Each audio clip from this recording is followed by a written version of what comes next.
शुभ सकाळ पिलामाने। चालो आमे द्वितीय श्रेणीर हस खुशी बही प्रथम पाठ एक चित्र देखी गप कहवा पाठटी को पढ़िबा।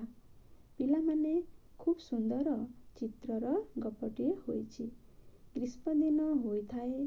काउटीए गगनरे उड़ी उड़ी जाउथिला। ताकू भारी शोष ହେଲା।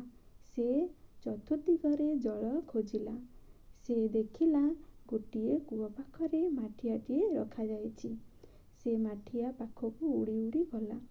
से माठियारे କିଛି ଜଳ ଥିବାର ଦେଖିଲା। ମାଠିଆ ଭିତରକୁ ଥଣ୍ଟ ପୁରାଇଲା। କିନ୍ତୁ ମାଠିଆରେ ଖୁବ୍ କମ୍ ଜଳ ଥିବାରୁ ତାର ଥଣ୍ଟ ପାଇଲା ନାହିଁ। ସେ ଗୋଟିଏ କଥା ଭାବିଲା। କୂଅ ପାଖରେ କିଛି ଛୋଟ ଛୋଟ ପଥର ପଡ଼ିଥିବାର ଦେଖିଲା। ଗୋଟି ଗୋଟି ପଥର ଆଣି ସେ ମାଠିଆ ଭିତରେ ନିକ୍ଷେପ କଲା। ପଥର ସବୁ ମାଠିଆ ଭିତରେ ପଡ଼ିଲାରୁ ଜଳ ଧୀରେ ଧୀରେ ଉପରକୁ ଉଠି ଆସିଲା। ଚତୁର କାଉଟି ଆନନ୍ଦରେ ଜଳପାନ କରି ଆନନ୍ଦରେ ଗଗନରେ ଉଡ଼ିଗଲା।